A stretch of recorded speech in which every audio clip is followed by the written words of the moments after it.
Hi everybody, we're going to go through our 2.11 crafting and opening scene writer's notebook assignment. So hopefully you're getting in the habit of being able to do this really smoothly. And so my recommendation is for you to split screen and open up your writer's notebook as well as have our presentation open. So I'm going to give you a second to do that now. Remember, if you click the Windows key and a right or a left arrow, then it will take care of that for you. And so you'll be able to split screen it and have everything set up the way that you want it to be. So what we're going to look at first here is the opening actual assignment. So it asks you to open your writer's notebook and go to a new blank writing slide. So I'm going to go to that writing section in my writer's notebook. Most of you should be the point now where you have like no blank writing slides left, and that's a good thing, right? We've been using our writer's notebook a ton, and that's fantastic. So for many of you, you're going to need to go to that blank template slide, right click, duplicate that slide, make sure you've got those 4 arrows. You're going to delete that circle in the middle, and now you're ready to roll.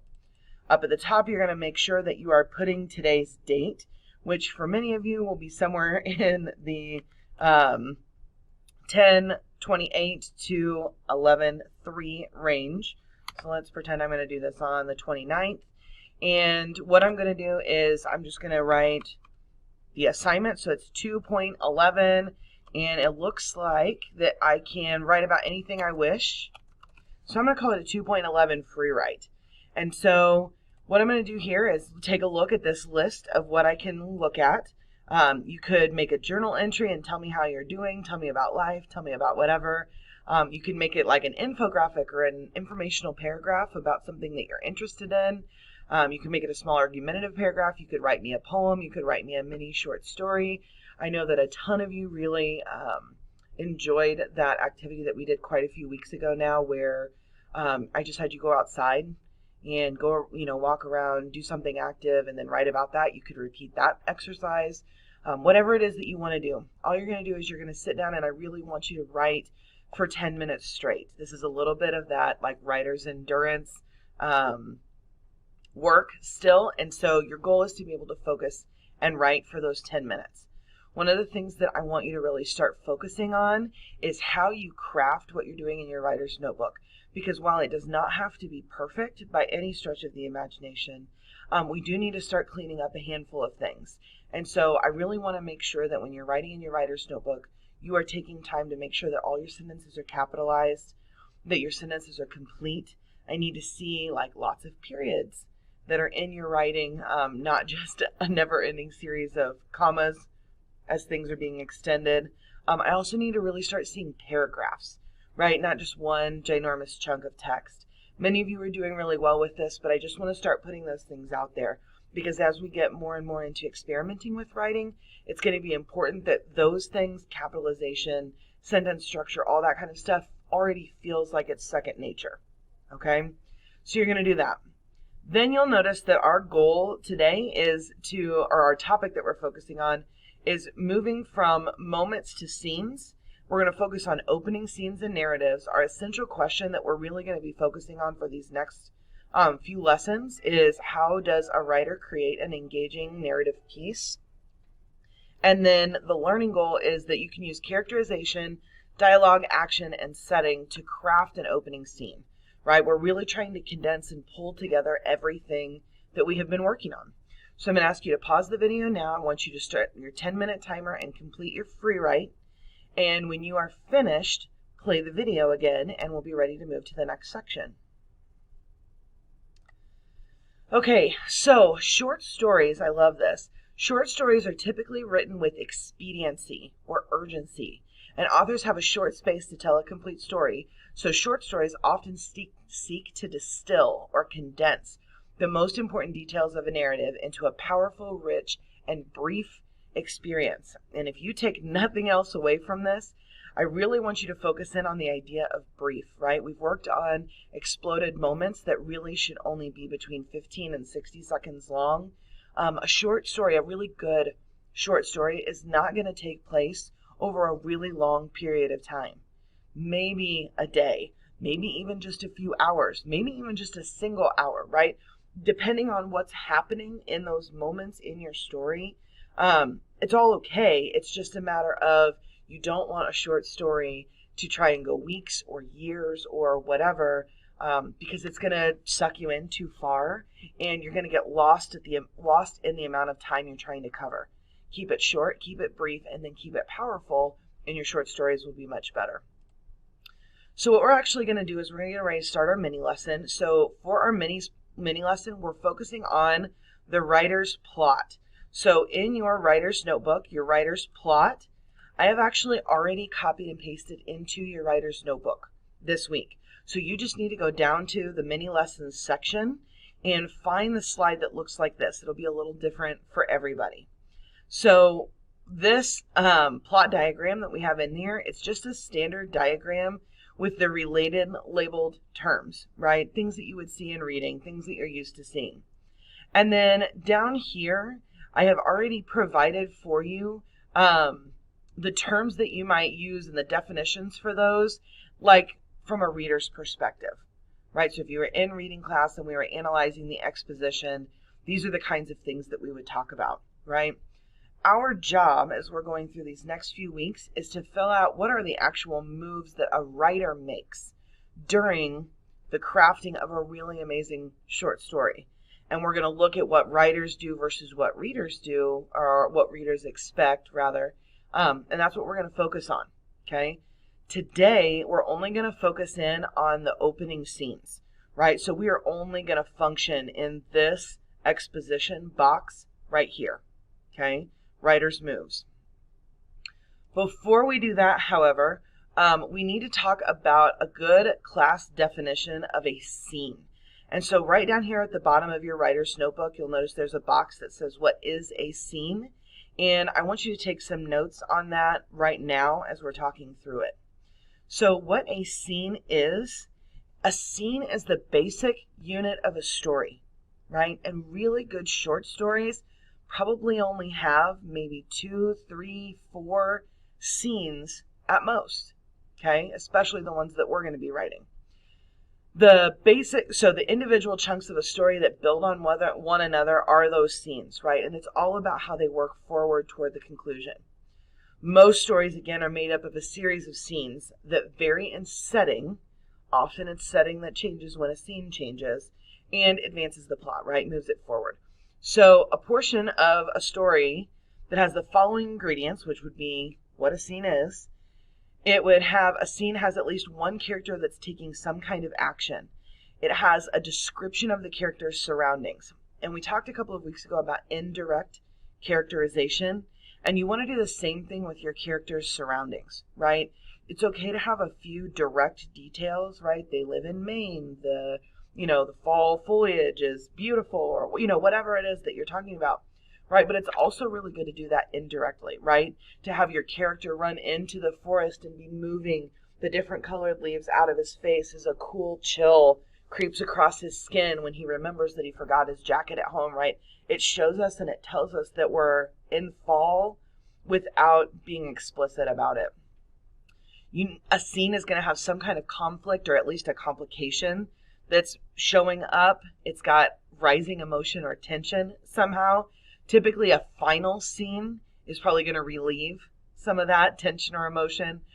It should have a strong ending. And we're not talking about the ending to your whole story. We're talking about the ending to a scene that's a clear transition into the next scene. And then again, obviously that's already mentioned here. It's a link to the next scene. So hopefully you took a few notes on that down here in this little portion of your writer's notebook, and are ready to go. So what we're going to do now is I'm going to talk through what the different pieces are, what are the different moves that writers make when they're actually crafting an opening scene.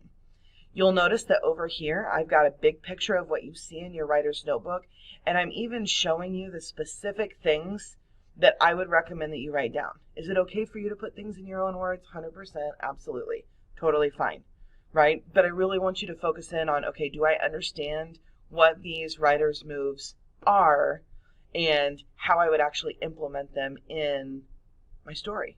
Okay, so that's your goal. So the first thing, there are 5 different things that we're going to write in this space. There are 5 different moves that authors typically make in the opening scene of a short story. The first move that they make, and it doesn't mean that they go in this order, right? These are just an example of moves that they make, right? So it would be okay for number 2 to come first, and then number 3, and then number 5, and then number 1. Okay, you get it. So for the first one, it is revealing characters. And again, we've talked so much about this, but using direct and indirect characterization, right? And like maybe 20% direct characterization, it's not going to be much. A whole lot of indirect characterization. That's really what we want to see. Our minds are made to solve puzzles. We want to be able to use strategy, and your readers are going to be bored and disengaged if everything you do is direct. Make it indirect. So authors are going to let the audience start to get to know their most important players in a way that is memorable and interesting.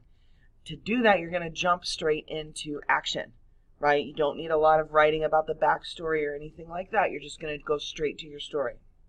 Another move that writers make is they reveal the time period and place. Again, they do this indirectly, right? Typically in a short story, you're not going to see like the date exactly printed unless it's super relevant to what's happening. So whether their characters are using hover shoes to zoom through the hall so they're not late to Miss Blorg's lecture on zero gravity space botany, or mending the hem of a dress by candlelight after they finish chores for the evening, right? Showcasing 2 different time periods. Strong authors use action and detail to show readers. Again, that's been such a huge theme for us. We're trying to show and not tell, right? To show readers when and where a story is taking place. I hope you're pausing the video as needed to add things to your notes, okay? So the next one, here, I'll move my little face here. So authors in opening scenes, they're going to use moves like using dialogue, right? And last week we spoke about dialogue, especially since speech is a method of indirect characterization, right? Strong authors use dialogue to both help us get to know our characters and also to create mood. This is when dialogue is well crafted. And remember, the inside dialogue, you're really going to use kind of all of the Steele method of characterization, but you're really, again, trying to show us, right? Use that dialogue powerfully and purposefully. Keep it brief, but use that as a really good move that writers make. You can hint at theme, right? We understand that the theme we might understand a theme best at the end of the story, but authors need to start developing it from the beginning. Whatever the author wants their reader to take away from their tale, you need to start laying breadcrumbs, right? Hinting at it at the beginning. Typically, that just looks like a struggle with the character, the main character, and it's a lesson they might learn later on. And then again, we already kind of talked about this, but they need to jump into action, right? That's a huge move that writers make. So the exposition is all about laying the foundation of the story with details about character and setting.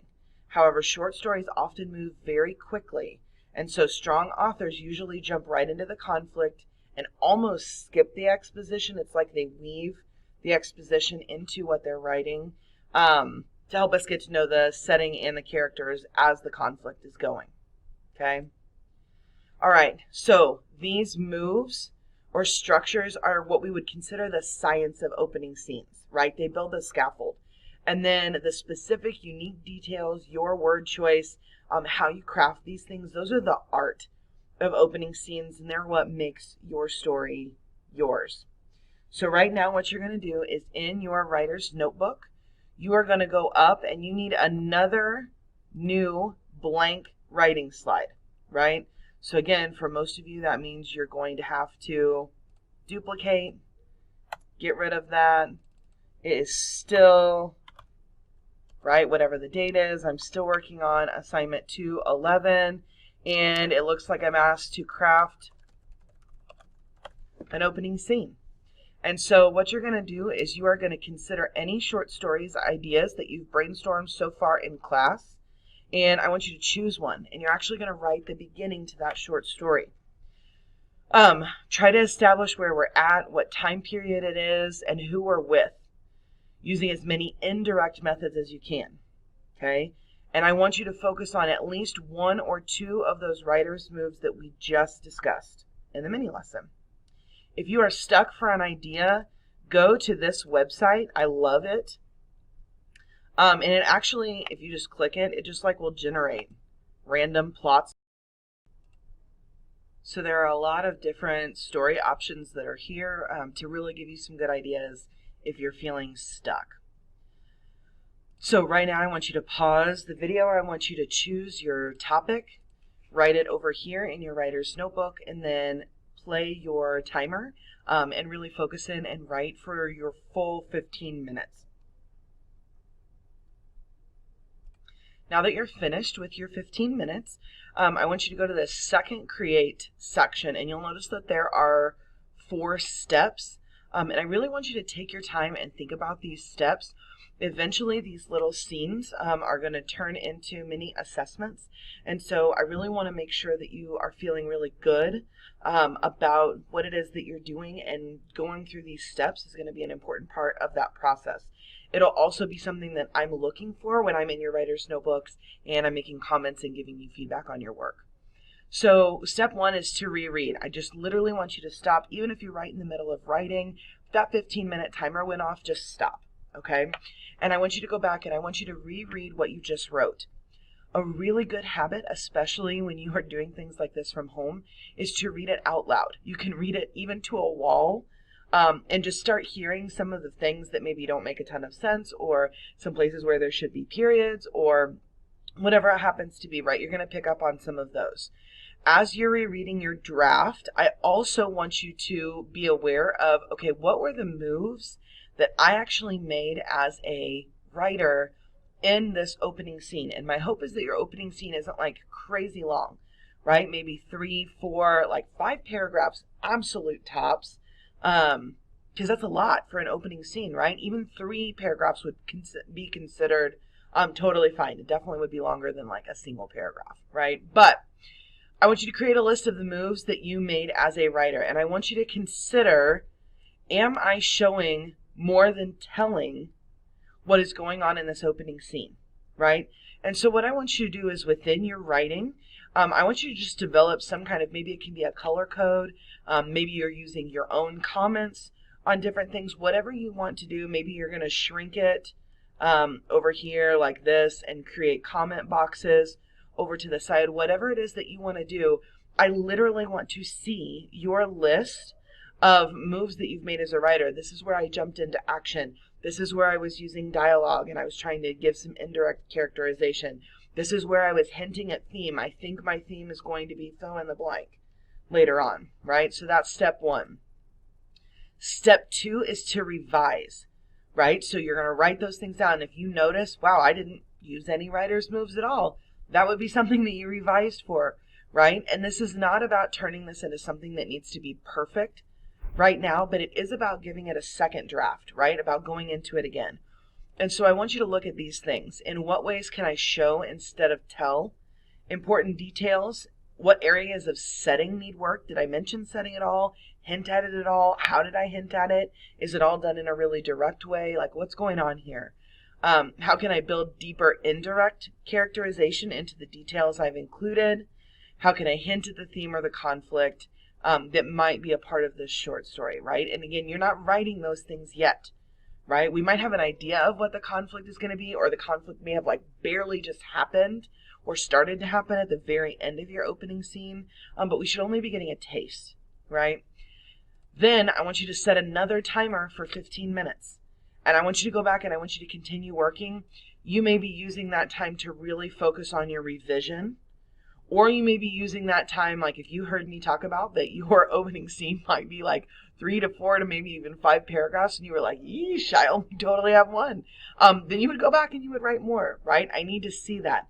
If you were like, she's talking about paragraphs and all I have is 1 ginormous chunk of text, then maybe what you're doing first is you're going back and you're actually looking for, okay, where do these things need to be distinct ideas? How can I separate them into paragraphs? Make sure to introduce a tiny bit of the conflict, again, just a hint at it, and a hint at your theme at the very end of your opening scene, right? It's just getting ready to transition. And then I want you to go back and really try and add in another of the writer's moves we discussed. So even if you're in a really great place and you feel really solid about it, I want you to go back to that mini lesson and figure out, okay, is there another move that I really have not done or haven't done well that I can include? And then the last thing that I want you to do is I want you to go back and consider, I want you to read it all out loud to yourself again, right? We're going to revise one more time. And I want to know, okay, what questions do you think your audience would still have after reading? What we don't want to do is try and fill in all the blanks for our readers all the time. So some questions are okay. It's okay for readers to question, right? But it's not okay for them to have like literally no idea what's going on. So think about those questions again, and then think about, are those questions helpful in keeping them engaged, or are they going to cause confusion? You can continue kind of revising your work and figuring that out. Last but not least, I want you to share, okay? So just like we've always done, I want you to go put it in our writer's notebook, open forum. Some of you may be getting to the point where you feel like that forum is just huge because people are pasting huge blocks of text. If you would like to copy and paste this into a Google Doc, I still need to see it in your writer's notebook.